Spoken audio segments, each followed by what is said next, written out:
ವೇದಿಕೆ ಮೇಲೆ ಇರುವಂತಹ ಡಾಕ್ಟರ್ ಪ್ರಸನ್ನ ಕುಮಾರ್ ಅವರೇ, ಶ್ರೀ ಉಮರ್ ಅವರೇ, ಡಾಕ್ಟರ್ ವಾಣಿ ಅವರೇ, ಎಲ್ಲ ಸ್ನೇಹಿತರೆ, ಪಾಲಕರೇ ಹಾಗೂ ಮಕ್ಕಳಿಗೆ ಎಲ್ರಿಗೂ ನನ್ನ ನಮಸ್ಕಾರ. ನನಗೆ ಏನ್ ಹೇಳಬೇಕು ಅಂತ ಗೊತ್ತಿಲ್ಲ. ಬರ್ಬೇಕಾದ್ರೆ ಡಾಕ್ಟರ್ ಲೋಕೇಶ್ ಅವ್ರನ್ನ ಕೇಳಿದೆ, ಏನ್ ಮಾತಾಡ್ಬೇಕು ನಾನಲ್ಲಿ. ವರ್ಲ್ಡ್ ಡಯಾಬಿಟಿಸ್ ಡೇ ಅಂತಿದೆ, ನನಗೆ ಡಯಾಬಿಟಿಸ್ ಇಲ್ಲ, ನಾನು ನನ್ನ ಅನುಭವ ಅಂತ ಹೇಳಲಿಕ್ಕೆ ಆಗೋದಿಲ್ಲ, ಏನೇನ್ ಹೇಳ್ಬೇಕು ಅಂತ. ಅವ್ರು ಹೇಳಿದ್ರು ಪ್ರಸನ್ನ ಕುಮಾರ್ ಅವ್ರು ಮಾಡಿದ ಸಾಧನೆ ಅಂತ ಹೇಳಿದ್ರು. ನನಗೆ ಬಹಳ ಸಂತೋಷ ಆಯ್ತು. ಇನ್ನೊಂದು ಸಣ್ಣ ಮೋಸ ಆಯ್ತೀವಿ. ಉಮರ್ ಅವರು ನನ್ಗಿಂತ ಮೊದಲು ಮಾತಾಡ್ಬೇಕು ಅಂತ ಹಾಕ್ಸ್ಕೊಂಡ್ ಬಂದೆ, ಯಾಕಂದ್ರೆ ನಾ ಮಾತಾಡೋದು ಸರಿ ಇರಲ್ಲ ಅಂದ್ರು. ಈಗ ಭಯ ನನ್ನ ಕಾಡ್ತಾ ಇಲ್ಲ. ಎಷ್ಟು ಚೆನ್ನಾಗಿ ಕನ್ನಡ ಮಾತಾಡಿದ್ರೆ ಗೊತ್ತಾ, ನಿಜವಾಗ್ಲೂ ಭಾಷೆ ಬಳಸುವಾಗಲಿ, ಪದಗಳನ್ನು ಬಳಸೋದಾಗಲಿ ಎಷ್ಟು ನಿರ್ದಿಷ್ಟವಾಗಿ ಬಳಸಿದ್ರು ಅಂದ್ರೆ is a lesson for any public speaker. Prasanna Kumar ಅವ್ರ ಬಗ್ಗೆ ಹೇಳುವಾಗ, ಎಷ್ಟೊಂದು ಜನ ಡಾಕ್ಟರ್ಸ್ ಇದ್ದಾರೆ ಪ್ರಪಂಚದಲ್ಲಿ. ಈಗ ಹೇಳಿದಾಗೆ ಎಲ್ಲವೂ ವ್ಯಾಪಾರಕ್ಕೆ ನಿಂತ್ಕೊಂಡ್ಬಿಟ್ಟಿದ್ದೀವಿ ಅಂತ ಅನ್ಸುತ್ತೆ. ಎಲ್ಲವೂ ಸ್ವಾರ್ಥಕ್ಕೋಸ್ಕರ ನಾನು ಎಷ್ಟು ದುಡ್ಡು ಮಾಡಬಹುದು ಅಂತ. ಎಷ್ಟೋ ಜನ ಪಾಲಕರು ಮಕ್ಕಳು ಡಾಕ್ಟರ್ ಆಗ್ಲಿ ಅಂತ ಬಯಸೋದೇ ಅದಕ್ಕೆ, ದುಡ್ಡು ಗಳಿಸ್ಬೋದು, ಜಾಸ್ತಿ ಗಳಿಸ್ಬೋದು ಅಂತ. ದುಡ್ಡು ಗಳಿಸೋದಕ್ಕೆ ಯಾರು ಬೇಡ ಅನ್ನಲ್ಲ, ಆದ್ರೆ ಹ್ಯಾಗ್ ಗಳಿಸ್ಬೇಕು ಅಂತಂದಿದೆ, ಆ ರೀತಿಯಲ್ಲಿ ಗಳಿಸ್ಬೇಕು. ಹೇಗೋ ಗಳಿಸಿದ್ರೆ ಅದು ಹೇಗೋ ಹೋಗುತ್ತೆ ಅನ್ನೋದು ಗೊತ್ತಿಲ್ಲ. ಮತ್ತೆ ಇನ್ನೊಂದು ಬಹಳ ಮುಖ್ಯವಾದದ್ದು ಅಂದ್ರೆ, ನಮ್ಮಲ್ಲಿ ಒಂದು ಮಾತಿದೆ, ವೈದ್ಯರನ್ನ ನಾರಾಯಣ ದೇವರು ಅಂತ ಕರೀತಾರೆ. ಔಷಧಂ ಜಾಹ್ನವಿ ತೋಯಂ ವೈದ್ಯೋ ನಾರಾಯಣೋ ಹರಿಗೆ ಅಂತ. ಎಷ್ಟು ಚಂದದ ಮಾತದು, ಎಷ್ಟು ಅರ್ಥಗರ್ಭಿತವಾದಂತ ಮಾತು. ಔಷಧಂ ಜಾಹ್ನವಿ ತೋಯಂ, ಗಂಗಾ ನದಿ ಅಂದ್ರೆ ಔಷಧಿ ಇದ್ದ ಹಾಗೆ ಅಂತ ಹೇಳಿ ಎಷ್ಟು ಬುದ್ಧಿವಂತಿಕೆ ಅಂತ ಹೇಳಿದ. ಬರೀ ನೀರು ಕುಡಿಸ್ಕೊಂಡು ಇರ್ಬೇಡ, ಡಾಕ್ಟರ್ ಕಡೆ ಹೋಗು. ಔಷಧಂ ಜಾಹ್ನವಿ ತೋಯಂ ಕರೆಕ್ಟು, ಬರೀ ನೀರು ಕುಡಿಸ್ಕೊಂಡು ಇರ್ಬೇಡ, ಜಾಹ್ನವಿ ತೋಯ ಅಂತ ಹೇಳಿ ಡಾಕ್ಟರ್ ಕಡೆ ವೈದ್ಯೋ ನಾರಾಯಣೋ ಹರಿ ಅಂತ. ದೇವರ ಡಾಕ್ಟರನ್ನ ದೇವರು ಅಂತ ಕರೆಯುವಂತ ಒಂದು ಕಾಲ ಇದೆ. ಈಗ ಹುಡುಕ್ಬೇಕಾಗಿದೆ, ಪ್ರಸನ್ನ ಕುಮಾರ್ ಅಂತವ್ರನ್ನ ಹುಡುಕ್ಬೇಕಾಗಿದೆ. ಯಾರು ವೈದ್ಯರಾಗಿ ಆದ್ರೂ ಕೂಡ ಕಲ್ಪನೆ ಮಾಡಕ್ ಸಾಧ್ಯ ಇದೆಯಾ? ಇಷ್ಟೊಂದು ಜನ ಮಕ್ಕಳಿಗೆ ಇನ್ಶೂರೆನ್ಸ್ ಫ್ರೀ ಕೊಟ್ಟು, ಕಾಳಜಿ ಮಾಡಿಕೊಂಡು, ಅವ್ರ ಬಗ್ಗೆ ಚಿಂತೆ. ಇಷ್ಟೊತ್ತು ಅವ್ರ ಹತ್ರ ಮಾತಾಡ್ತಿರ್ಬೇಕಾದ್ರೆ ಒಂದೇ ವಿಷಯ, ಅವರು ಮಕ್ಕಳಿಗೆ ಹ್ಯಾಕ್ ಸರಿ ಮಾಡೋದು, ಹ್ಯಾಕ್ ಮಾಡೋದು. ಇನ್ನೊಂದು ಬಹಳ ಚಂದ ಹೇಳಿದ್ರು, ಡಯಾಬಿಟಿಸ್ ಅಂತಂದ್ರೆ ಏನು ಅನಾಹುತ ಆಯ್ತು ಅಂತಲ್ಲ, ಒಂದು ಸಣ್ಣ ಏರ್ಪೇರ್ ಆಗಿದೆ. ಈಗ ನಮ್ಗೆ ವಯಸ್ಸಾದ್ಮೇಲೆ ಕಣ್ಣು ಇದಾದಾಗ ಕನ್ನಡಕ್ಕೆ ಹಾಕೋಕ್ ನಾಚಿಕೆ ಯಾಕೆ ಅಲ್ವಾ? ಕನ್ನಡಕ್ಕೆ ಬಂತಪ್ಪ, ಕಣ್ಣು ಅಶಕ್ತ ಆಗಿದೆ, ಚಸ್ಮಾ ಹಾಕೊಂಡಿದ್ದೀನಿ, ತೊಂದ್ರೆ ಏನಿದೆ? ಕಿವಿ ಕೇಳಿಸಲ್ಲ, ಹೀರಿಂಗ್ ಏಡ್ ಹಾಕೊಂಡಿದ್ದೀನಿ, ತೊಂದ್ರೆ ಏನಿದೆ ಅಲ್ವಾ? ಹಾಗೆ ಇದು ಶುಗರ್ ಆಗಿದೆ, ನಾನು ಔಷಧಿ ತಗೋತೀನಿ, ಅದಕ್ಕೂ ನಾಚಿಕೆ ಪಡುವಂತಹದ್ದಾಗ್ಲಿ ಹೆದರ್ಕೊಳ್ಳೋದಂತಹದ್ದಾಗ್ಲಿ. ನನಗೆ ಅನ್ಸ್ ಮಟ್ಟಿಗೆ ಬಹಳಷ್ಟು ಜನಕ್ಕೆ ಹೆದರಿಕೆಯಿಂದಲೇ ತೊಂದರೆ. ಅಯ್ಯೋ ಡಯಾಬಿಟಿಸ್ ಬಂತು ನನಗೆ ಹೇಳ್ಕೊಳ್ಳೋದು. ನನ್ನ ಹೆಂಡತಿ ಬಾರ್ಡರ್ ಇದ್ದಾಳೆ, ಆಕೆ ಎಷ್ಟು ಗಾಬರಿ ಆಗ್ತಾಳೆ ಅಂದ್ರೆ ಒಂದ್ಸಲ ಕರ್ಕೊಂಡ್ ಭೇಟಿ ಮಾಡಿಸ್ತೀನಿ. ನಾನು ಹೇಳಿದ್ರೆ ನಾನು ನೋಡಿ ಅದು ಧೈರ್ಯ ಬರ್ಬೇಕಪ್ಪ ನಿನಗೆ. ಬಾರ್ಡರ್ ಇದ್ರೆ ಗಾಬರಿ, ಬಂದ್ರೆ ಬಂತು, ಏನ್ ತೊಂದ್ರೆ? ನಾ ಹೇಳಿದೆ, ನನಗೊಂದು ಥೇರಿ ಇದೆ, 60 ವರ್ಷ ಆದ್ರೆ ವಾರಂಟಿ ಪೀರಿಯಡ್ ಮುಗೀತು ಅಂತ ಒಂದಿದೆ. ವಾರಂಟಿ ಪೀರಿಯಡ್ ಎಷ್ಟು ದಿವಸ ಇದ್ರು ಚಂದಾನೆ ಅಲ್ಲ, any days a bonus day. ನಾವಿಬ್ಬರು ವಾರಂಟಿ ಪೀರಿಯಡ್ ಮುಗಿಸ್ತೋರಿದ್ದೀವಿ. Enjoy diabetes also, no problem, ಏನ್ ತೊಂದ್ರೆ ಇಲ್ಲ. ಯಾಕೆ ಹೇಳ್ತಿದ್ದೀನಿ ಅಂದ್ರೆ, ಇದು ನಾನಾಗಿ ಮಾಡ್ಕೊಂಡಂತ ರೋಗ ಅಲ್ಲ. ಏನೋ ಒಂದು ಅಸ್ವಸ್ಥತೆ ಆಗಿದೆ, ಹಾರ್ಮೋನಲ್ ಇಂಬ್ಯಾಲೆನ್ಸ್ ಆಗಿದೆ ಸ್ವಲ್ಪ, ಅದಕ್ಕೊಂದು ಔಷಧಿ ಇದೆಯಪ್ಪ ಇಲ್ವಾ? ಕೆಮ್ಮಂದ್ರೆ ಔಷಧಿ ತಗೊಳ್ಳಲ್ವಾ? ಹಾಗೆ ಸ್ವಲ್ಪ ದೀರ್ಘಕಾಲ ತಗೋಬೇಕಾಗತ್ತೆ. ನನಗೂ ಒಂದು ನಂಬಿಕೆ ಇದೆ, ವಿಜ್ಞಾನದ ಪ್ರಗತಿ ನೋಡ್ತಾ ಇದ್ರೆ ಇವತ್ತಿಲ್ಲ ಇನ್ನೊಂದು 10 ವರ್ಷಕ್ಕೆ ಗ್ಯಾರಂಟಿ ಡಯಾಬಿಟಿಸ್ ಕ್ಯೂರ್ ಬರುತ್ತೆ. ಕರೆ ಎಂತೆಂಥ ರೋಗಗಳಿಗೆ ಹೋಗಿದೆ, ಇದು ಆಗ್ಬೋದು ಖಂಡಿತ. ನನಗನ್ಸುತ್ತೆ ಅದಾದಾಗ ನೀವು ಹೇಗೆ ಇಷ್ಟು ಜನ ಮಕ್ಕಳಿದ್ದೀರಿ, ಇಷ್ಟು ಜನ ಪಾಲಕರಿದ್ದೀರಿ, perhaps a day will come when remember this as Prasanna Kumar Day. ನಾನು ಅವತ್ತು ಹೊಗಳಬೇಕು ಅಂತ ಬಂದವನಲ್ಲ, ಖಂಡಿತ ಅಲ್ಲ. ಆದ್ರೆ ಮತ್ತೊಬ್ಬರಿಗೋಸ್ಕರ ಏನೋ ಮಾಡಬೇಕು ಅಂತ ತುಡುತ್ತಾ ಇದೆಯಲ್ಲ, ಇದು ನಾನು ಜಾಯ್ ಆಫ್ ಗಿವಿಂಗ್ ಅಂತ. ಎಲ್ಲರೂ ಪಡ್ಕೊಳ್ಳೋದ್ರಲ್ಲಿ ಸಂತೋಷ ಇದ್ದೇ ಇದೆ, ಏನಾದ್ರೂ ಕೊಟ್ರೆ ಬಹಳ ಖುಷಿ ಆಗುತ್ತೆ. ಆದ್ರೆ ನಿಜವಾಗ್ಲೂ ಸ್ನೇಹಿತರೆ ಹೇಳ್ತೀವಿ, ಕೊಟ್ಟಾಗ ಬರುವಂತ ಸುಖ ಪಡ್ಕೊಂಡಾಗ ಬರೋಲ್ಲ. ನೀವು ಹೊಸ ಕಾರ್ ತಗೊಂಡ್ರೆ ಅಂತ ಇಟ್ಕೊಳ್ಳಿ, ಮೊದಲನೇ ಸಲ ಅದ್ರ ಬಾನೆಟ್ ಮೇಲೆ ಗೀರ್ ಬಿದ್ರೆ ಎಷ್ಟು ದುಃಖ ಆಗತ್ತೆ ಗೊತ್ತಾ? ಎದೆಗೆ ಬರೆ ಕೊಟ್ಟಂಗ ಆಗತ್ತೆ. ಅಯ್ಯೋ, ಕಾರ್ ಮೇಲೆ ಗೀರ್ ಬಿತ್ತು. ಹೊಸ ಕಾರ್ ದಿವ್ಸಕ್ಕೆ 3 ಸಲ ತೊಳೆದದ್ದು.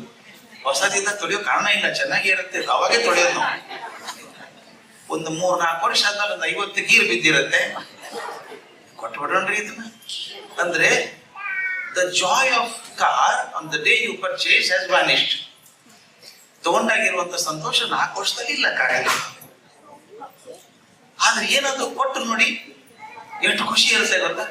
ನನಗೊಬ್ಬರು ಬಂದಿದ್ರು, ನೀವು ಅಲ್ಲಿ ಬಿಜಾಪುರ ಹತ್ರ ಜುಮ್ನಾಳ ಊರಿಗೆ ಹೋಗಿದ್ರಾ ಅಂತ ಕೇಳಿದ್ರು. ಹೋಗಿದ್ದೆ ಅಂದೆ. ಅಲ್ಲಿ ಒಂದು ಪಾಂಡುರಂಗನ ವಿಗ್ರಹ ದೇವಸ್ಥಾನ ಇದೆ, ಹೋಗಿದ್ದೆ ಅಂದೆ. ಆ ಪಾಂಡುರಂಗನ ಕೊರಳಲ್ಲಿ ಒಂದು ಬೆಳ್ಳಿ ಹಾರ ಇದೆ, ನೋಡಿದ್ದೀರಾ ಅಂದ್ರು. ಅಷ್ಟು ನೋಡ್ಲಿಲ್ಲ ನಾನು ಅಂದೆ. ದುಃಖ ಆಯ್ತು ಅವ್ರಿಗೆ. ನಾನೇ ಕೊಟ್ಟದ್ದು ಸರ್ ಬೆಳ್ಳಿ ಹಾರ. ಒಟ್ಟು 15 ವರ್ಷ ಆಗಿದೆ ಅವ್ರಿಗೆ. ಅವ್ರು ಬಿಟ್ಟೋಗ ಕಾಣಿಸ್ತಾನಿಲ್ಲೋ ಗೊತ್ತಿಲ್ಲ, ಹಾರ ಮಾತ್ರ ಗ್ಯಾರಂಟಿ ಕಾಣಿಸುತ್ತೆ. ಕೊಡೋದ್ರಲ್ಲಿ ಇದೆಯಾ ಸಂತೋಷ ಇದೆಯಲ್ಲ. ನೀವು ಯಾರಿಗಾದ್ರು ಕೊಟ್ಟು ನೋಡಿ, 10 ವರ್ಷ ಹಿಂದೆ ನಾನೇ ಮಾಡಿದ್ದಲ್ಲ, 10 ವರ್ಷ ಅದು ತಾಜಾಗೆ ಇರ್ತದೆ. ಅದು ಒಂದ್ ಮಾತನ್ನ ಹೇಳ್ಬೇಕು, ನಾ ಕೊಡಬೇಕು ಅಂತ ಹೇಳಿದಾಗ ದುಡ್ಡಿನ ವಿಷಯ ಮಾತಾಡಲ್ಲಪ್ಪ ನಾನು. ಮೇಷ್ಟ್ ದುಡ್ಡಿದ್ದವ್ರು ಕೊಡ್ಲಿ, ದಾನಿಗಳು ಕೊಡ್ಲಿ, ಏನ್ ತೊಂದರೆ ಇಲ್ಲ. ಇನ್ನೂ ನಾವು 100 ಕೊಡುವಂತ ವಸ್ತುಗಳಿದ್ದಾವ, ನಾವು ಕೊಡ್ತಾ ಇಲ್ಲಲ್ಲ ಅಂತ ದುಃಖ ಆಗುತ್ತೆ. ಒಂದು ನಗೆ ಮುಖ ಬೇಡವಾ? ಬೆಳಿಗ್ಗೆ ನಾನು ವಾಕಿಂಗ್ ಹೋದಾಗ ಒಂದು 100 ಜನ ಸಿಗ್ತಾರೆ. ನಮಸ್ಕಾರ ಸರ್, ನಮಸ್ಕಾರ, ಚೆನ್ನಾಗಿದ್ದೀರಾ ಅಂತ ಕೇಳ್ತೀವಿ. ಇನ್ ಕೆಲವರು ಇರ್ತಾರೆ, ಮುಖಾನೇ ಕ್ವಶನ್ ಮಾಡ್ತಿದ್ದಂಗೆ, ಹೇಗಿದ್ದೀರಿ ಅಂತ ಕೇಳಿದ್ರೆ ಏನೋ ಹಿಂಗಿದ್ದೀನಿ ಅಂತ.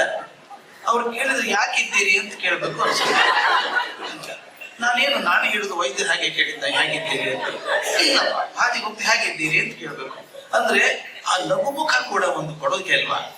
ನಿಮ್ಮಲ್ಲಿ ನೋಡಿ ಕೆಲವರು ಇರ್ತಾರೆ, ಅವ್ರು ನೋಡಿದ್ರೆ ಸಂತೋಷ ಆಗುತ್ತೆ, ಅವ್ರ ಹತ್ರ ಹೋಗಿ ಮಾತಾಡ್ಸ್ಬೇಕು ಅನ್ಸುತ್ತೆ. ಇನ್ನು ಕೆಲವರು ಕಂಡ್ರೆ ಅಯ್ಯೋ ಮರ ಗುರುಗನ್ ಬಾಪ ಮರ ಬಂದವನು ಅಂತ. ಅಂದ್ರೆ ಅದು ಕೂಡ ಕೊಡದೆ ತಾನೆ.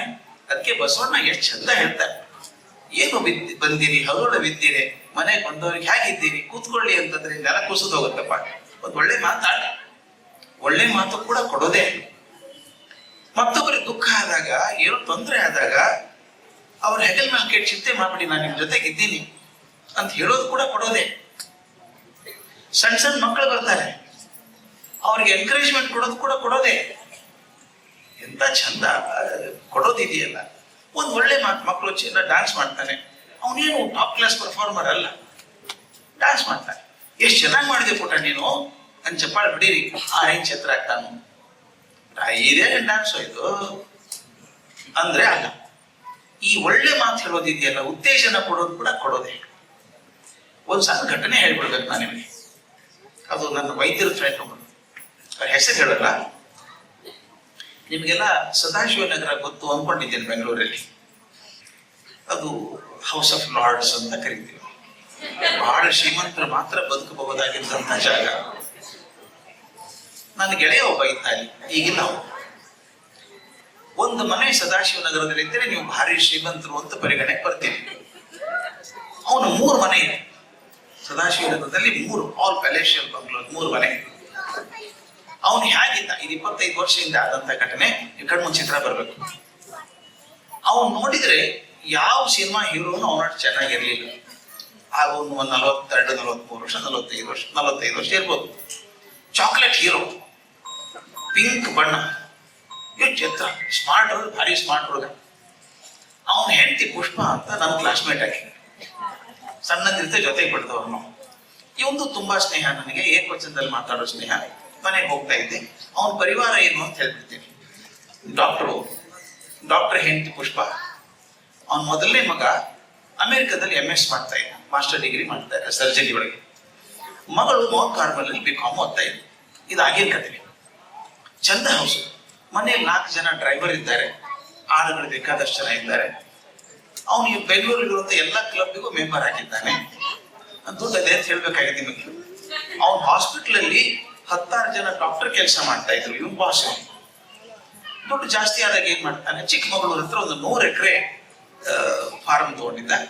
ಅಲ್ಲೊಂದು ಫಾರ್ಮ್ ಹೌಸ್ ಅಂತ ಕಟ್ಟಿದ್ದ. ಅರಮನೆನೇ ಅದು. ನಾನು ಅವನ ಹೆಂಡತಿ ಇಲ್ಲ ಹೆಂಡತಿ ಸಾಕಷ್ಟು ದಿವಸ ಹೋಗಿದ್ದೀವಿ ಅಲ್ಲಿ, ಚೆನ್ನಾಗಿತ್ತು. ಇದೆಲ್ಲ ಬ್ಯಾಕ್ಗ್ರೌಂಡ್. ಒಂದ್ ದಿವಸ ಪುಷ್ಪ ನನಗೆ ಫೋನ್ ಮಾಡಿ, ಮನೆಗೆ ಬಾರೋ ಗುರು.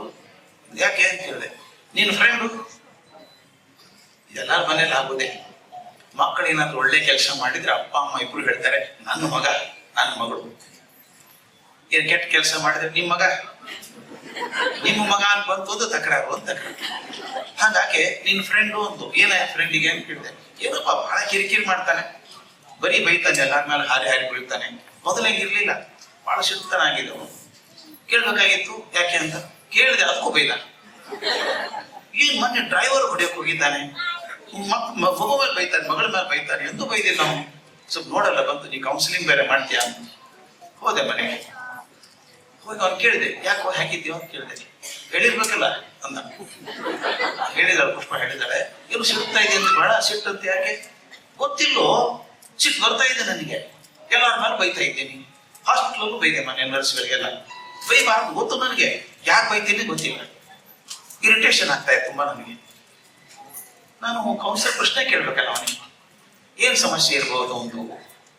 ನಾ ಕೇಳಿದೆ, ಇನ್ನೇನಾದ್ರೂ ಒಂದು ಹಾಸ್ಪಿಟಲ್ ಬಂದಿದ್ಯಾ, ಕಾಂಪಿಟೇಷನ್ ಜಾಸ್ತಿ ಆಗಿದೆ. ಅವ್ನು ಹೇಳ್ದ, ಮಾರಾಯ ಯಾರಾದ್ರೂ ಮಾಡೋದಿದ್ದು ನಾನೇ ದುಡ್ಡು ಕೊಡ್ತೀನಿ ಮಾಡಿ, ನನ್ನ ಪೇಷಂಟ್ ನೋಡಕ್ ಆಗ್ತಾ ಇಲ್ಲ, ಅಷ್ಟೊಂದು ಕೆಲಸ ಇದೆ, ನನಗೇನು ಭಯ ಇಲ್ಲ, ಕಾಂಪಿಟೇಷನ್ ಭಯ ಇಲ್ಲ. ಮತ್ತೆ ಇನ್ನೊಂದು, ಡಾಕ್ಟರ್ಗಳಿಗೆ ಸರ್ಜರಿ ಮಾಡುವಾಗ ಒಂಚೂರು ಏನಾದ್ರು ತಪ್ಪಾಗ್ಬಿಡ್ಬೋದು, ಅದು ಗೊತ್ತಾದ್ರೆ ಅವ್ರೊಬ್ಬರಿಗೆ ಗೊತ್ತಾಗಲ್ಲ. ಹಾಗೇನಾದ್ರೂ ಆಗಿ ಪೇಷಂಟಿಗೆ ತೊಂದರೆ ಆಯ್ತಾ, ಅದು ಗಿಲ್ಟಿ ಫೀಲಿಂಗ್ ಇದೆಯಾ ನಿಮಗೆ ಅಂತ ಕೇಳಿದೆ. ಅಂತದೇನಿಲ್ಲಪ್ಪ, ನಾವು ಆರ್ಥೋಪೆಡಿಕ್, ನಾನು ಸ್ವಲ್ಪ ತಪ್ಪ ಆದ್ರೂ ಕೂಡ ಜಾಸ್ತಿ ಒಂದ್ ತಿಂಗಳು ಜಾಸ್ತಿ ಕುಂಟಾನೆ ಅಷ್ಟೇ, ಬಂತದೆ ಅದಕ್ಕಿಂತ ಜಾಸ್ತಿ ಆಗಲ್ಲ, ಹಾರ್ಟ್ ಗೀಟ್ ಅಲ್ಲ ಅಂತೆಲ್ಲ ಸಿಂಪಲ್ ಇದೆ. ಆಯ್ತು, ನಾನು ಕೇಳಿದೆ, ಮತ್ತೆ ದುಡ್ಡಿಂದ ಏನಾದ್ರು ಕೊರತೆ ಆಗಿದೆಯಾ. ಮಾರಾಯ ಸಾಕಾಗಿ ಹೋಗಿದೆ, ಇನ್ಕಮ್ ಟ್ಯಾಕ್ಸ್ ಕಟ್ಟಿ ಸಾಕಾಗಿದೆ, ನನಗೆ ಬೇಕಾಗಿಲ್ಲ ದುಡ್ಡು ಅಂದ. ಮತ್ತೆ ಅವ್ನು ಏನ್ ಸಮಸ್ಯೆ. ನಾ ಕೇಳಿದೆ, ಮಗಂದು ಏನಾದ್ರು ಅಮೆರಿಕದಲ್ಲಿ ಪ್ರಾಬ್ಲಮ್ ಇದೆಯಾ ಅಂತ. ಅದೇನಿಲ್ಲ. ಇಲ್ಲಿ ಮಗಳದು ಅದು ಪ್ರಾಬ್ಲಮ್ ಇಲ್ಲ, ಏನೇ ಕೇಳಿದ್ರು ಪ್ರಾಬ್ಲಮ್ ಇಲ್ಲ, ಎಲ್ಲ ಚೆನ್ನಾಗಿದೆ ಅಂತ. ಕೊನೆಗೆ ಕೇಳ್ಬಿಟ್ಟೆ, ಪುಷ್ಪಾನ್ ಬಗ್ಗೆ ಏನಾದ್ರು ಸಂಶಯ ಇದೆಯೇನು. ಶೀಸ್ ಗಾಡೆಸ್ ಅಂತ. ಆಯ್ತು ಚೆನ್ನಾಗಿದೆ. ಇನ್ ತಕರಾರು ಏನು ಗೊತ್ತಿಲ್ಲ, ನನ್ಗೆ ಗೊತ್ತಿಲ್ಲಪ್ಪ, ನೀನೇ ಕೌನ್ಸಿಲರ್ ಹೇಳ್ಬೇಕು ನನಗೆ ಏನ್ ಮಾಡ್ಬೇಕು ಅಂತ. ಇದು ಒಳ್ಳೆಯ ಪರಿಸ್ಥಿತಿ, ವೆಟರ್ನರಿ ಡಾಕ್ಟರ್ ಇದ್ದಂಗೆ. ಇವ್ ಡಾಕ್ಟರ್ ಆದ್ರೆ ಕೇಳ್ತಾರೆ, ಏನ್ ಅನ್ಸುತ್ತೆ ನಿಮಗೆ, ಹಸಿವೆ ಆಗತ್ತೆ. ಅನಿಮಲ್ ವೆಟರ್ನರಿ ಡಾಕ್ಟರ್ ಏನ್ ಕೇಳ್ತಾರೆ ಪಾಪ, ಏನು ಕೇಳಾರ್ದೆ ಕೊಡ್ಬೇಕಲ್ಲ ಔಷಧಿ. ಹಾಗೆ ನಾನು ಅದೇ ವೆಟರ್ನರಿ ಡಾಕ್ಟರ್ ಆದಂಗೆ ಎಲ್ಲ ಚೆನ್ನಾಗಿದೆ ಅಂತ ನಾ ಸೊಲ್ಯೂಷನ್ ಕೊಡ್ತೀರ, ಒಂದು ಸೊಲ್ಯೂಷನ್ ನೀ ಮಾಡುವಂತೆ. ನೀನು ಸೋಮವಾರ ಹೋಗಿದ್ದೆ ಮನೆಗೆ, ಶುಕ್ರವಾರ ರಾತ್ರಿ ಅಥವಾ ನೀನು ಶನಿವಾರ ಬೆಳಿಗ್ಗೆ ನೀನು ಕಾರ್ ತಗೊಂಡು ಚಿಕ್ಕಮಗಳೂರಿಗೆ ಹೋಗ. ಎಸ್ಟೇಟ್ ಇದೆಯಲ್ಲ ಅಲ್ಲಿದ್ದು ಒಂದು ವಾರ ಇರ್ಬೇಕು. ದಿನಾಲು ಒಂದು ಹೊಸ ಕೆಲಸ ಮಾಡ್ಬೇಕೇನಾದ್ರು, ದಿನ ಒಂದು ಹೊಸ ಕೆಲಸ ಯಾವ್ದಾರು ಕಂಡುಕೋ ಮಾಡ. ನಾನು ಭಾನುವಾರ ಬರ್ತೀನಿ, ನಾನು ಪುಷ್ಪ ನಾನು ಹೆಂಡತಿ ಎಲ್ಲ ಬರ್ತೀವಿ, ನಿನ್ ಜೊತೆಗೆ ಇರ್ತೀವಿ. ತಕರಾರೇ ಮಾಡ್ಲಿಲ್ಲ, ಹ್ಞೂ ಅಂದ. ಆಸ್ಪತ್ರೆ ಹೇಳಿದೆ ನಾನು ಬರಲ್ಲ ಒಂದು ವಾರ ಅಂತ ಹೇಳಿ ಕಾರ್ ತಗೊಂಡು ಹೋಗ್ಬಿಟ್ಟ. ಶನಿವಾರ ಆಕೆ ಫೋನ್ ಮಾಡಿದ್ದು ನನಗೆ, ಪುಷ್ಪ ನಾಳೆ ಹೋಗ್ಬೇಕಲ್ಲ, ಎಷ್ಟು ಗಂಟೆ ಬರೋದು ಅಂತ ಕೇಳಿದ್ದು. ಒಂದ್ ಕೆಲಸ ಮಾಡು ಪುಷ್ಪ, ಫೋನ್ ಎತ್ತು ಅವನಿಗೆ ಹೇಳು, ಇನ್ನು ಮೊಬೈಲ್ ಇರ್ಲಿಲ್ಲ ಅವಾಗ, ಫೋನ್ ಎತ್ತು ಹೇಳು ಅವನಿಗೆ, ನಾಳೆ ಗುರುರಾಜ್ ಬರೋಲ್ಲ, ನಾವು ಬರ್ತಾ ಇಲ್ಲ, ಮುಂದಿನ ಭಾನುವಾರ ಬರ್ತೀವಿ, ಅಲ್ಲಿರೋರು ಹಿಂಗೆ ಕಂಟಿನ್ಯೂ ಮಾಡ್ಬೇಕಂತೆ ಅಂತ ಹೇಳಿ ಇಟ್ಬಿಡ್ಬೋದು. ಅವ್ನು ಮಾತಾಡ್ಬೇಡ ಅವನ ಜೊತೆಗೆ. ಆಕೆ ಒಂದು ತಿಂದು ಬಿಡ್ತಾನ. ನಾನು ಮೊದಲೇ ಕೋಪಿಷ್ಟ ಅವನು, ಒಂದು ವಾರ ಬರ್ತೀವಿ ಅಂದ್ರೆ ಬಿಡ್ತಾನ ಅವನು, ಅವ್ ಏನಂತಾನೋ ಬಿಡ್ತಾನೋ, ಇಟ್ಬಿಡು ಫೋನು ಅಂತ ಹೇಳಿದೆ. ಆಕೆ ಫೋನ್ ಮಾಡಿದ್ದು ವಾಪಸ್, ಮಜಾನೋ ಅಂದು. ಏನು ಫೋನ್ ಮಾಡಿ ಇನ್ನೊಂದು ವಾರ ಹಂಗೆ ಇರು ಅಂದ್ರೆ ಅವ್ನು ಏನು ಅನ್ಲೇ ಇಲ್ಲ ನನಗೆ. ಆಯ್ತು ಅಂದ, ಬಿಟ್ಬಿಟ್ಟ, ಬೈಲಿಲ್ಲ ನಾನು. ನೋಡೋಣ ತಮಾಷೆ ಅಂತ. 3 ಭಾನುವಾರ ಹೋದ್ವಿ ನಾವು, ನಿಮ್ ಕಣ್ಣು ಚಿತ್ರ ಬರ್ಬೇಕು ಏನಾಯ್ತು ಅಂತ. ನಾನು ಪುಷ್ಪ ನನ್ನ ಹೆಂಡತಿ ಕಾರಲ್ಲಿ ಹೋದ್ವಿ. ದೊಡ್ಡ ಫಾರ್ಮ್ ಅದು, ಒಂದು ಆರ್ಚ್ ಇದೆ. ಆರ್ಚ್ ಕಾಸು ಹೇಳಿದ್ದಕ್ಕೆ ಹುಷಾರಾಗಿರು, ಇಳಿದ ತಕ್ಷಣ ಹೊಡಿತಾನೆ ಇನ್ನೊಂದು. ಹೋದ್ ವಾರ ಅಂತಿದ್ದೆ, ಒಂದು ವಾರ ಡಿಲೇ ಮಾಡಿದ್ಯಾ, ಮೊದಲೇ ಕೋಪಿಷ್ಟ ಅವನು, ನೋಡೋಣ ಇರು ಅಂದೆ. ಆರ್ಚಲ್ಲಿ ಹೋಗ್ತಿರ್ಬೇಕಾದ್ರೆ ಅಲ್ಲಿ ನೋಡಿದೆ, ಅಲ್ಲಿ ನಿಂತಿದ್ದ.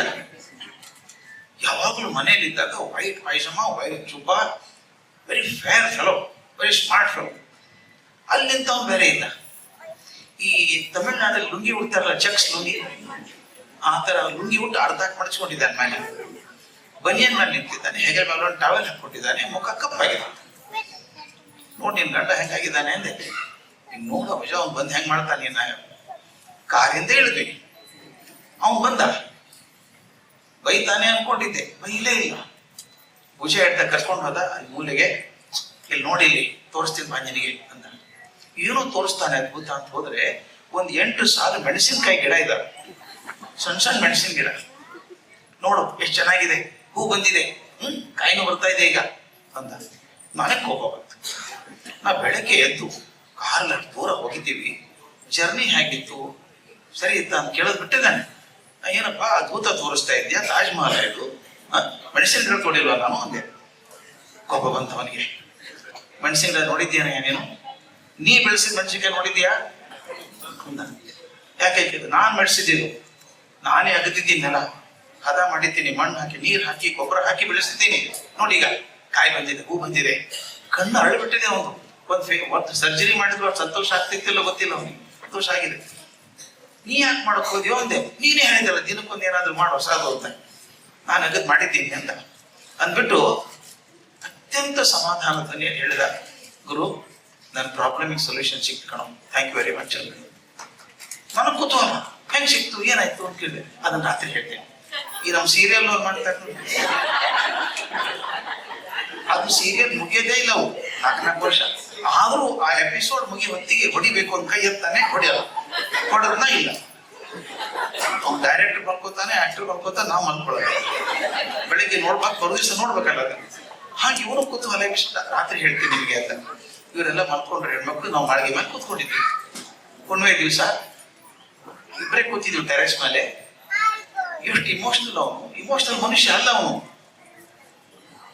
ಹೇಳ್ದ, ಗುರು ನನ್ನ ಪ್ರಾಬ್ಲಮ್ ಸಾಲ್ವ್ ಆಯ್ತು ಕಣೋ, I am so grateful to you ಅಂದ. ಏನಾಯ್ತು ನಿನ್ಗೆ ಅಂತ ಹೇಳಿದೆ. ನೋಡು ನಾನು ಇಲ್ಲಿ ಬಂದ ದಿನ ಒಂದು ಹೊಸ ಕೆಲಸ ಮಾಡು ಅಂತ ಹೇಳಿದೆಲ್ಲ, ಏನ್ ಮಾಡ್ಬೇಕು ದಿನ ಒಂದು ದಿವಸ ನಿಂತಿದ್ದೆ ಬಾಲ್ಕನಿಯಲ್ಲಿ ನೋಡ್ತಾ ಇದ್ದೆ, ನಮ್ಮ ರೈತನ ಮಗ ಸೈಕಲ್ ತಗೊಂಡು ಹೋಗ್ತಾ ಇದ್ದ. ತಕ್ಷಣ ನೆನಪಾಯ್ತು, ನಾನು ಶೃಂಗೇರಿಯಲ್ಲಿ ಇದ್ದಾಗ ಸೈಕಲ್ ಮೇಲೆ ಹೋಗ್ತಿದ್ದೆ ಶಾಲೆಗೆ, ಶೃಂಗೇರಿ ಹುಡುಗ. ಇವರಪ್ಪ ಪುರೋಹಿತರಾಗಿದ್ದು, ಸೈಕಲ್ ಮೇಲೆ ಹೋಗ್ತಾ ಇದ್ದೆ. ಈಗ ನಾನು ಸೈಕಲ್ ಹೊಡೆದೇ ಇಲ್ಲ, ಕಾರ್ಯ ಓಡಿಸಲ್ಲ, ಮನೇಲಿ 4 ಜನ ಡ್ರೈವರ್ ಇದ್ದಾರೆ, ಸೈಕಲ್ ಬರುತ್ತಾ ನಾನು ನೋಡೋಣ ಅಂತ ಹೇಳಿ ಹುಡುಗರ ಕಡೆ ಸೈಕಲ್ ಇಸ್ಕೊಂಡೆ, ಹೊಡೆದೆ. ಸೈಕಲ್ ಮಾಡ್ತಿಲ್ಲ. ನಿಮ್ಗೆ ಗೊತ್ತಿರ್ಬೇಕು, ಸೈಕಲ್ಲು ಮತ್ತು ಈಸು ಒಂದ್ಸಲ ಕಲ್ತ್ರೆ ಜೀವನದಲ್ಲಿ ಮರೆಯೋದೇ ಇಲ್ಲ ಯಾವತ್ತು. ಸೈಕಲ್ ಓಡಿಸ್ದೆ. ಆಮೇಲೆ ಏನ್ ಮಾಡಿದೆ, ಯಾರೋ ಒಬ್ಬರು ಕಳಿಸಿ ಹೊಸ ಸೈಕಲ್ ತರಿಸ್ಕೊಂಡ್ಬಿಟ್ಟೆ. ದಿನ ಸೈಕಲ್ ಹೊಡಿತಾ ಇದೆ. ಒಂದ್ ದಿವಸ ದಯವಿಟ್ಟು ಗಮನಿಸಿ ಸ್ನೇಹಿತರೆ, ಬಹಳ ಚಂದ ಇದೆ, ನಿಮ್ಗೆ ಯಾವ ಪುಸ್ತಕದಲ್ಲೂ ಸಿಗೋ ಸಾಧ್ಯ ಇಲ್ಲ. ನೀವು ಒಳ್ಳೆ ಕೆಲಸ ಮಾಡಬೇಕು ಅಂತ ಸಂಕಲ್ಪ ಮಾಡಿದರೆ ಭಗವಂತ ಅದನ್ನು ಒದಗಿಸ್ಕೊಡ್ತಾನೆ, ಆ ಸಂದರ್ಭ ಒದಗಿಸ್ಕೊಡ್ತಾನೆ. ಖಚಿತವಾದ ನಂಬಿಕೆ ಇದೆ. ಅವ್ನು ಹೇಳಿದ, ಸೈಕಲ್ ತಗೊಂಡು ಹಿಂಗೆ ಹೋಗ್ತಾ ಇದ್ದೆ, ನಮ್ಮ ಫ್ರೆಂಡ್ಸ್ ಇದೆಯಲ್ಲ 100 ಎಕರೆದು, ಸುತ್ತಲ ಒಂದು ಕಾಲ್ ಹಾದಿ ಇದೆ.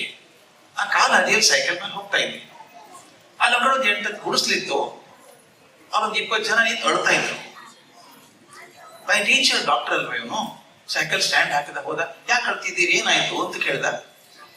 ಅಯ್ಯೋ ಸ್ವಾಮಿ, ಆ ರೈತ ಇದ್ದಾನಲ್ಲ, ಅವ್ನು ಪುಟ್ಟ ಮಗು ಸತ್ತೋಯ್ತು ಸ್ವಾಮಿ, 9 ತಿಂಗಳ ಮಗು ಸತ್ತೋಯ್ತು ಅಂತ.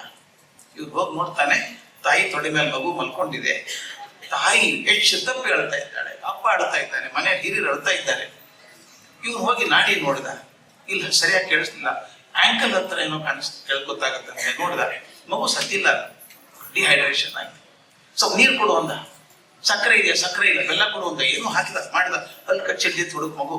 ಅಲ್ಲಲ್ಲಿ ನೀರು ಹಾಕಿ ಹಾಕಿ ಕಾಲು ಉಜ್ಜಿ ಕೈ ಉಜ್ಜಿ ಮಾಡಿದ. ಮಗು ಒಳಗೆ ಶುರು ಮಾಡ್ತು.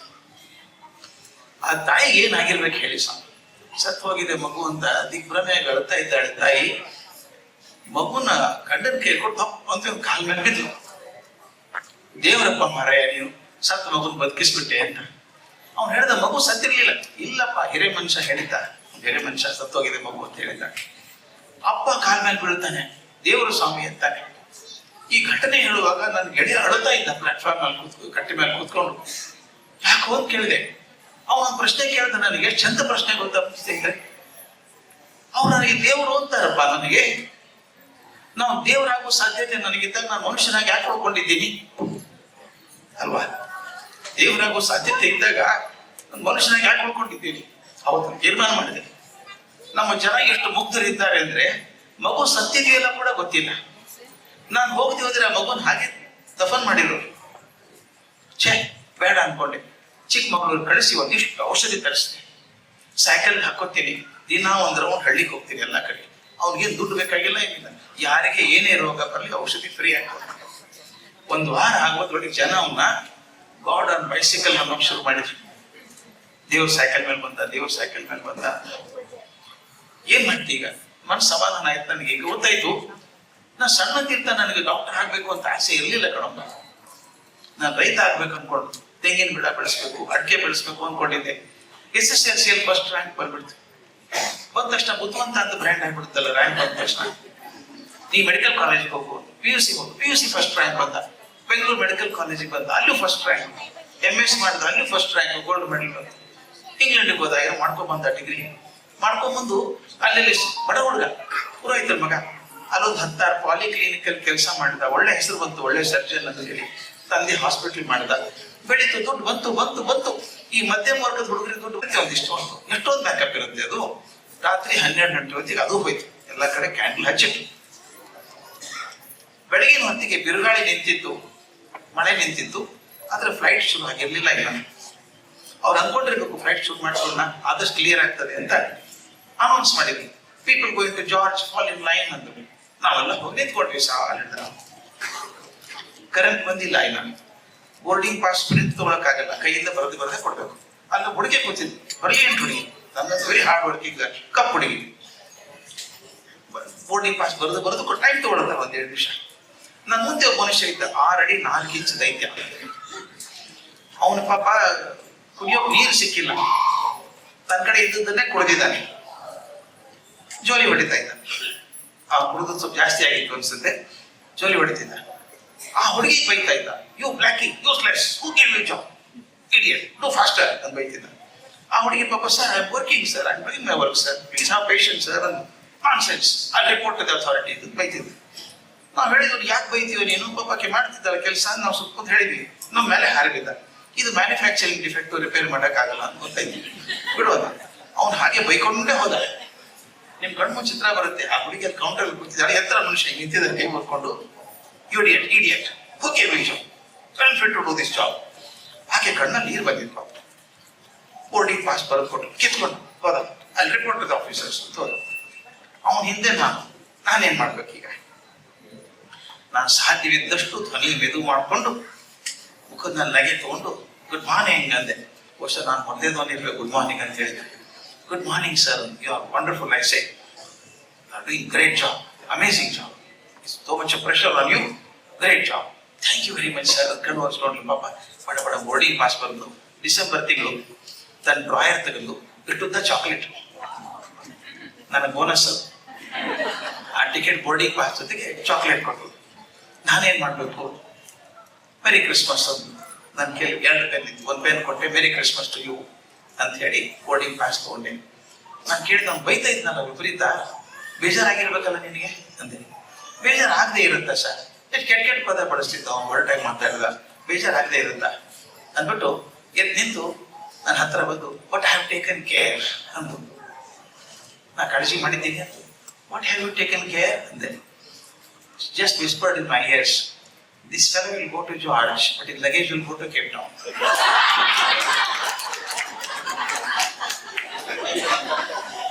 ಇವನು ಜಾರ್ಜ್ ಹೋಗ್ತಾನೆ, ಲಗೇಜ್ ಎಲ್ಲ ಕೇಪ್ ಟೌನ್. ನಿಮಗೆ ಪುನರ್ಜನ್ಮದಲ್ಲಿ ಮತ್ತೆ ಆ ದೇಹ ಸಿಕ್ಕರೂ ಸಿಗ್ಬೋದು, ಆಫ್ರಿಕಾದಲ್ಲಿ ಬ್ಯಾಗ್ ಸಿಗಲ್ಲ. ಇವನು ಹೋಗ್ತಾನೆ ಜಾರ್ಜ್, ಇಳಿತಾನೆ, ಸೂಟ್ ಕೇಸ್ ಬರಲ್ಲ, ಕುಡಿದದ್ದೆಲ್ಲ ಎಳೆದು ಬಿಡುತ್ತೆ.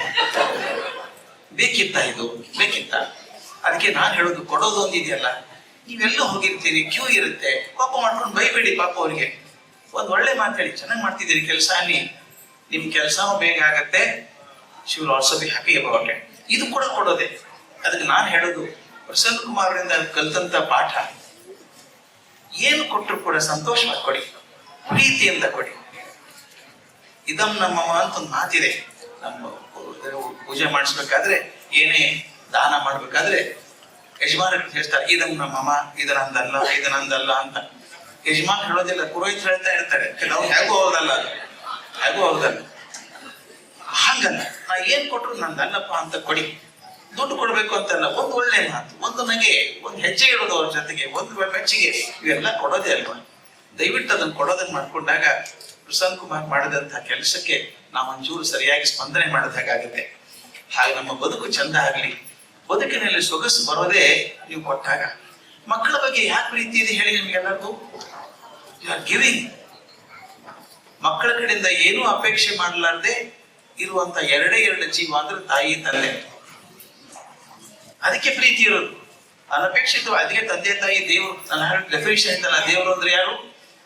ಏನು ಅಪೇಕ್ಷೆ ಮಾಡಲಾರ್ದೆ ನನ್ ಕೊಡೋದಿದೆಯಲ್ಲ ಅದು ದೈವತ್ವ. ಹಾಗೆ ತಂದೆ ತಾಯಿ ಕೂಡ ದೇವರು ಅಂತ ಅನ್ನೋದು ಅದಕ್ಕೇನೇನ. ಗುರುಗಳು ದೇವರು ಅನ್ಬೇಕು. ಟ್ಯೂಷನ್ ಫೀ ಕೇಳಲಾರ್ದೆ ಪಾಠ ಮಾಡುವಂಥವ್ರು, ಪಾಠ ಪ್ರೀತಿಯಿಂದ ಮಾಡುವಂತ. ಅದಕ್ಕೆ ಆ ಕೆಲಸ ಮಾಡೋಣ, ನಮ್ಮ ಜೀವನನೂ ಚೆನ್ನಾಗಾಗತ್ತೆ. ಎಷ್ಟು ತೃಪ್ತಿ ಆಗತ್ತೆ ಗೊತ್ತಾ? ಮನಸ್ಸಿಗೆ ಏನಾದ್ರು ಕೊಟ್ರೆ ಬಂದ್ರೆ ಹಗರಾಗತ್ತೆ ಬದುಕು. ಹೌದಪ್ಪ, ಭಗವಂತ ಕೊಟ್ಟಿದ್ದಾನೆ, ಅದ್ರೊಂಚೂರು ಮತ್ತೊಬ್ಬರಿಗೆ ಕೊಡೋಣ ಅಂದಾಗ ನನ್ನಲ್ಲೂ ಕೂಡ ಒಂದು ಒಳ್ಳೆ ಭಾವನೆ ಬಂದು ನನ್ನ ಪರಿವಾರ ಚೆನ್ನಾಗಿದೆ. ನಾವು ಸಿಂಪಲ್ ಥಿಯರಿ ಇದೆ ಮೇಷ್ಟ್ರಿಗೆ, ಡಾಕ್ಟರ್ ಲೋಕೇಶ್ ಅವ್ರು ಹೇಳ್ತಾ ಇದ್ದೆ, ನಾನು ಮೇಷ್ಟ್ರಿಗೆ ಹೇಳುವಂತ ಮಾತದು, ನಿನ್ನ ತರಗತಿಯಲ್ಲಿ ಕೂತಂತ ಮಗು ನನ್ನ ಮಗು ಅನ್ನೋ ಪ್ರೀತಿಯಿಂದ ನೀ ಪಾಠ ಮಾಡಿದ್ರೆ ನಿನ್ನ ಮಕ್ಕಳು ಚೆನ್ನಾಗಿರ್ತಾರೆ ಅಂತ. ಹಾಗೆ ನನ್ನ ಸಮಾಜಕ್ಕೆ ಏನಾದರೂ ಕೊಟ್ರೆ, ಯಾವುದೇ ರೀತಿಯಿಂದ ಕೊಟ್ರೆ ನನ್ನ ಪರಿವಾರ ಚೆನ್ನಾಗಿರುತ್ತೆ ಅನ್ನೋ ಸ್ವಾರ್ಥ ಇದ್ರೂ ಅಡ್ಡಿ ಇಲ್ಲ, ಜೀವನ ಚೆನ್ನಾಗಿರುತ್ತೆ. ನಮಸ್ಕಾರ.